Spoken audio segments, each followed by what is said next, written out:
बिस्मिल्लाहिर्रहमानिर्रहीम, अस्सलाम वालेकुम। आज 3 मार्च बरोज बुध हम बात करेंगे बड़ा मार्का आखिर जो है वो इख्तिताम को पहुंचा और कैसे जो है वो इलेक्शन कमीशन का दोहरा मेयार हमारे सामने आया। इसकी तफसील आज के वीलॉग में डिस्कस करेंगे। आज दिन भर ये जो नूरा कश्ती चलती रही, इसकी तफसील क्या है वो भी आपके सामने रखूंगा। अगर आपने हमारे चैनल को सब्सक्राइब नहीं किया, सब्सक्राइब कर लें और आपके कुछ सवालात होते हैं तो कमेंट सेक्शन में आप अपने सवालात भी पूछ सकते हैं। मैं आपको बता दूं, आज 9 बजे जब इस बड़े मार्के के लिए, जिसको पूरे 2 महीने हो चुके हैं, हर एक शख्स इस इंतजार में था कि आखिर 3 मार्च को क्या होने जा रहा है। कभी इलेक्शन कमीशन के कोर्ट में बॉल चली जाती थी तो कभी जो है वो सुप्रीम कोर्ट के गोल में। ये सिलसिला चलता रहा, ये आंख मचोली आखिर जो है वो आज 5 बजे इख्तिताम पजीर हुई और अभी जो है वो गिनती का सिलसिला शुरू हो चुका है। जो ही ये रिजल्ट सामने आएंगे वो भी हम आपके सामने रखेंगे और आज क्या हुआ उसकी तफसील आपके सामने रख देता हूं। इलेक्शन कमीशन का दोहरा मेयार कैसे सामने आया। इलेक्शन कमीशन जिसने पहले भी पीडीएम को सपोर्ट करने की कोशिश की, पाकिस्तान डेमोक्रेटिक मूवमेंट को, जैसे एन डस्का का, N75 का मामला हमारे सामने है कि कैसे उसमें एक पार्टी बन गया इलेक्शन कमीशन और इलेक्शन कमीशन ने वो फैसला दिया जिसकी तवक्को ही नहीं की जा रही थी कि आया इलेक्शन कमीशन इस साइड पे चीजों को लेके जाएगा। वही इलेक्शन कमीशन जिसका कहा जाता है कि वो नवाज शरीफ के इंतहाई करीबी दोस्त के समधी हैं, चीफ इलेक्शन कमिश्नर। क्या ये इल्जामात हम नहीं जानते किस हद तक सच हैं या नहीं, लेकिन कुछ बातें ऐसी हैं जिसमें जो है वो हैरानगी की बात हो जाती है। आज भी मैं इरशाद अहमद आरिफ का ट्वीट पढ़ रहा था, वो लिखते हैं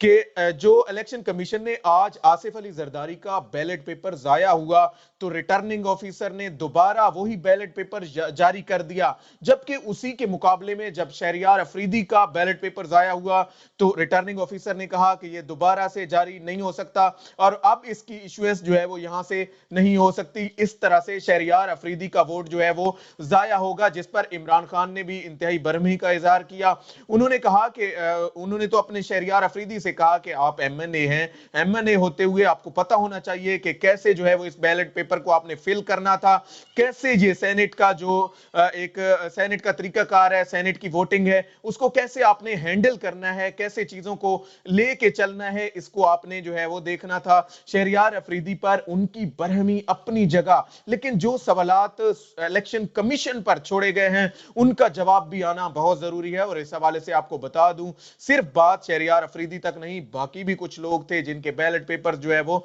जाया हुए हैं, चाहे तहरीके इंसाफ हो या फिर पीपल्स पार्टी हो, जो बड़ा मुकाबला था। आज के दिन में बड़ी और डेवलपमेंट भी सामने आई, जैसे शहबाज शरीफ ने आज जब तीर के निशान पर मोहर लगाई तो ये कहा जा रहा है वही शहबाज शरीफ हैं जिन्होंने आसिफ अली जरदारी का एक वक्त में बड़ा मुकाबला किया है और उनके वो बयानात आज भी पेंडिंग उनके लिए पड़े हैं। आज भी जब भी बात होती है जरदारी के हक में, जो जब वो बोलते हैं तो ये बात आते, उनके जो जलसा हुआ था शालमी में और लक्ष्मी में, उधर उन्होंने ये बयान दिया था कि मैं जो है वो आसिफ अली जरदारी को लाहौर की सड़कों पर घसीटूंगा और इनकी सियासत जो है वो खत्म करके रख दूंगा। लेकिन आज किधर गया, आज उन्हीं की पार्टी को उसने वोट कर दिया। आखिर इनका ये दोगलापन कब तक चलेगा और इस सियासत को दफन हुए अब जो है वो अरसा हो चुका है कि एक सिलसिला है जिसको इलेक्शन कमीशन ने दोबारा जिंदा करने की कोशिश की है। इसी इलेक्शन कमीशन में ये मफादात का टोला सारा इमरान खान के खिलाफ जो है वो इकट्ठा हो गया और मैं आपको बता दूं इनमें 11 जमातें शामिल हैं, जिनमें सबसे ज्यादा जो पीपल्स पार्टी की अक्सरियत थी, नून लीग ने उन्हें सपोर्ट किया। फिर उसके साथ साथ फजलुर रहमान भी इस बात पे चुप हो गए। अगरचे ये लोग जो है वो किसी तौर पर नहीं चाह रहे थे कि सेनेट की सीट्स एक दूसरे में बंदर बांट करके ये ले सकें, लेकिन सिर्फ एक शख्स की मुखालफत में, बुग़्ज़ इमरान में ये लोग इतने अंधे हो गए कि इन्होंने जो है वो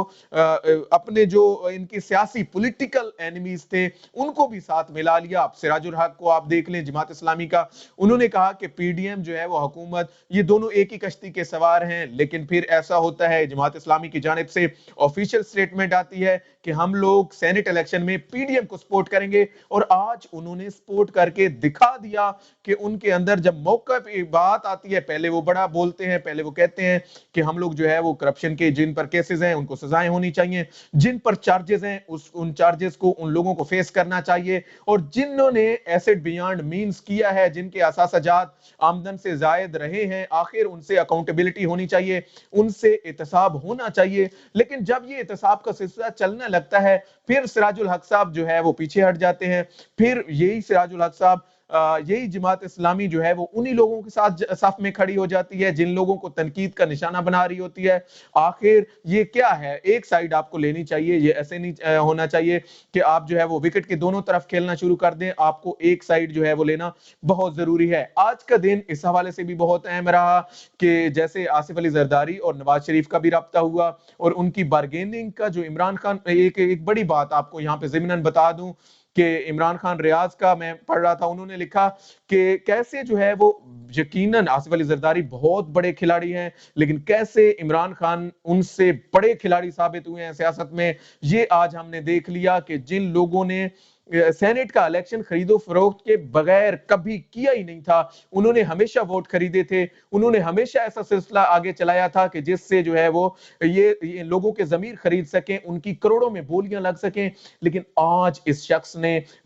ضمنی ریفرنس، صدارتی ریفرنس سپریم کورٹ بھیج کے الیکشن کمیشن کو ہر لحاظ سے سجیشنز دے کے، اس کے علاوہ اپنی پوری ایگزیکٹو کو جو ہے وہ ایکٹیو کر کے، جوڈیشری میں جا کے سارے جو پلر تھے، ستون تھے ریاست کے، ان کو ایکٹیو کر کے یہ شخص اس قابل ہوا کہ اس نے نہ صرف جو ہے وہ یہ خرید و فروخت کا سلسلہ روکا بلکہ بڑے اچھے طریقے سے ان کو ہینڈل کرنے کی کوشش کی، اور آخری دن اپنے ایم این ایز بھیج کے ان کے پاس، علی حیدر موسیٰ گیلانی کے پاس ان کی ویڈیوز بنوائی اور ان کے ثبوت رکھے کہ آخر یہ لوگ کیسے جو ہے وہ لے کے چل رہے ہیں اور ایم این ایز کو کیسے جو ہے وہ اپنی سائڈ پہ کرنے کے لیے پیسوں کی خرید و فروخت، پیسوں سے لوگوں کو جو ہے وہ لوگوں کے ضمیر خریدنا جانتے ہیں۔ آخری دن وہ چھکا کھیلا کہ جس نے یوسف رضا گیلانی کو ہلا کر رکھ دیا۔ یوسف رضا گیلانی جن پر باقی چارجز تو تھے ہی تھے،